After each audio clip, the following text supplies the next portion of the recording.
Pangan termasuk salah satu kebutuhan pokok yang sangat penting bagi kehidupan manusia. Oleh karena itu, banyak produsen berlomba-lomba untuk memproduksi pangan yang berkualitas, yaitu pangan yang aman, sehat, dan bergizi. Perkembangan teknologi juga mendorong perkembangan dunia pangan, karena kesibukan manusia dengan aktivitasnya, sehingga kini muncul teknologi untuk pangan cepat saji. Oleh karena itu, kini banyak makanan instan yang telah mengalami proses pengawetan yang memiliki banyak manfaat bagi masyarakat. Pengawetan makanan dapat dilakukan dengan berbagai teknik, baik yang menggunakan teknologi tinggi maupun teknologi sederhana. Caranya juga beragam dengan berbagai tingkat kesulitan. Namun, inti dari pengawetan bahan pangan itu untuk menahan laju pertumbuhan mikroorganisme pada bahan pangan. Salah satu teknik pengolahan dan pengawetan bahan pangan ini adalah pengeringan.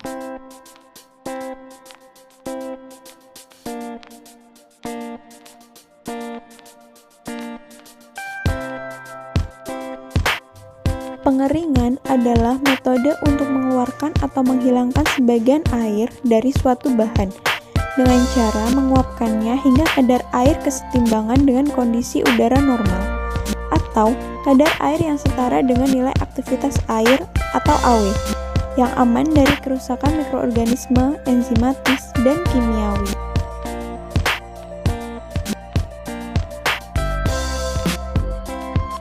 Yang pertama, mengurangi risiko kerusakan karena kegiatan mikroba. Mikroba memerlukan air untuk pertumbuhannya. Bila kadar air pada bahan berkurang, maka aktivitas mikroba dapat dihambat atau dimatikan. Yang kedua, menghemat ruang penyimpanan atau pengangkutan. Umumnya, bahan pangan mengandung air dalam jumlah yang tinggi, maka hilangnya air akan sangat mengurangi berat dan volume bahan tersebut. Ketiga, untuk mendapatkan produk yang lebih sesuai dengan penggunaannya. Contohnya adalah produk kopi instan. Yang terakhir, untuk mempertahankan nutrien yang berguna yang terkandung dalam bahan pangan. Misalnya mineral, vitamin, dan sebagainya.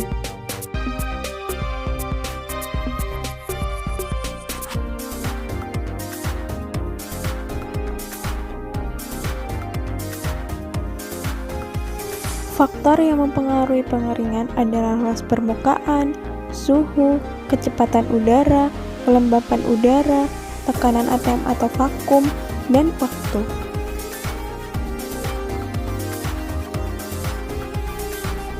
Bahan pangan yang dikeringkan pada umumnya mengalami perubahan warna menjadi coklat. Perubahan warna tersebut dikarenakan terjadinya reaksi Browning, baik secara enzimatik maupun non-enzimatik.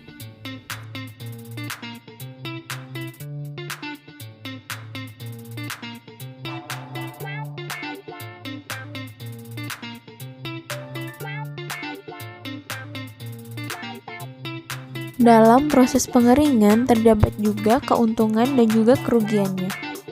Keuntungannya adalah 1. Bahan lebih awet, 2. Mengurangi biaya produksi, 3. Memudahkan proses distribusi, yang keempat meningkatkan nilai ekonomis produk.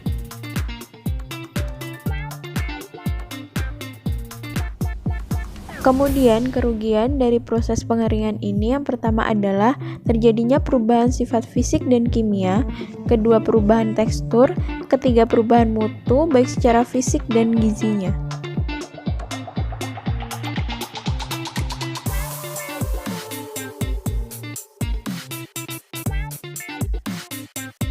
Pengeringan alami adalah suatu proses untuk mengurangi atau menghilangkan sebagian air dari suatu bahan dengan cara menguapkan air tersebut dengan menggunakan energi panas langsung dari sinar matahari. Pengeringan buatan adalah suatu metode untuk mengurangi atau menghilangkan sebagian air dari suatu bahan dengan cara menguapkan air tersebut dengan menggunakan energi panas yang berasal dari alat pengering.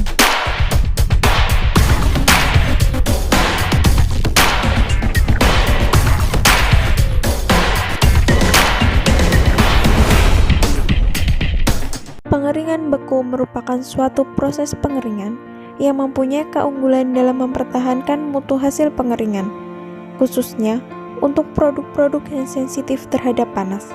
Keunggulannya yaitu dapat mempertahankan stabilitas produk, struktur bahan, dan dapat meningkatkan daya rehidrasi.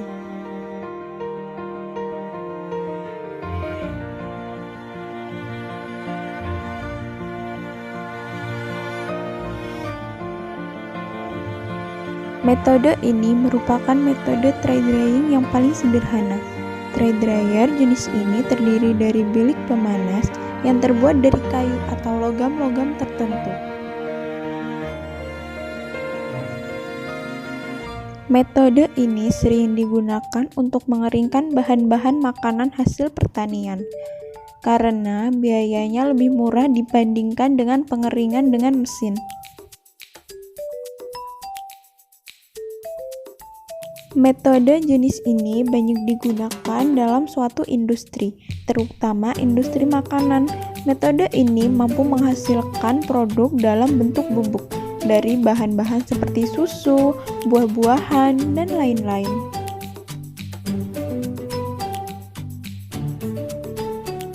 Proses pengeringan yang terjadi pada oven yaitu panas yang diberikan pada bahan pangan dalam sebuah oven dapat melalui radiasi dari dinding oven, konveksi, dan sirkulasi udara panas melalui wadah tempat bahan tersebut diletakkan.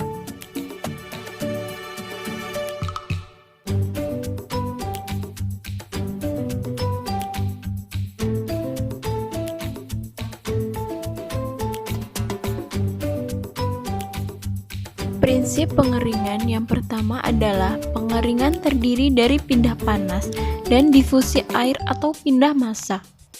Yang kedua, perubahan cairan atau padatan pada freeze drying menjadi uap memerlukan panas laten produk.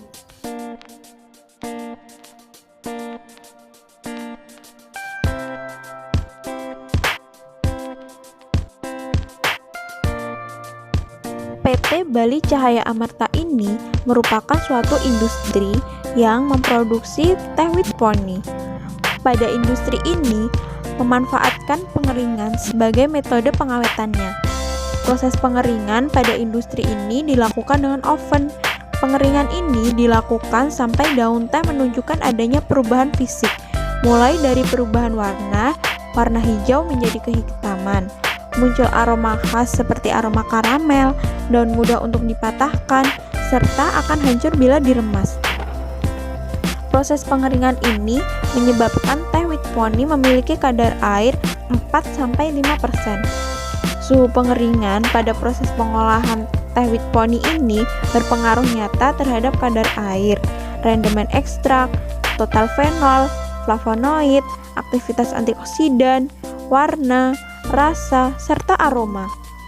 Suhu pengeringan 90 derajat menghasilkan teh wheat pony dengan kandungan komponen bioaktif tertinggi dan karakteristik sensorik terbaik.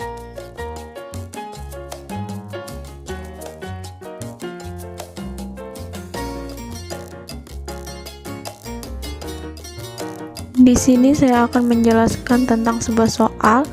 Soalnya di sini kandungan air bahan pangan adalah 80%. Bahan ini harus dikeringkan pada suhu 212 derajat Fahrenheit, sehingga kadar airnya menjadi 10 derajat Celcius. Apabila suhu awal bahan pangan 70 derajat Fahrenheit, hitunglah jumlah energi panas yang dibutuhkan setiap satuan berat asli untuk pengeringan di bawah pengaruh tekanan atmosfer. Panas laten air pada 212 derajat Fahrenheit dan tekanan atmosfer adalah 917 BTU per LB. Panas jenis bahan tersebut adalah 0,90 BTU per LB derajat Fahrenheit. Tentu juga energi yang dibutuhkan per pon air yang dipindahkan. Perhitungan untuk 1 pon bahan pangan. Oke, di sini saya akan membahas soal tersebut. Pertama, kita menghitung suhunya. Dari 70 derajat kita akan menjadikan Celcius jadi menjadi 21,11 derajat Celcius.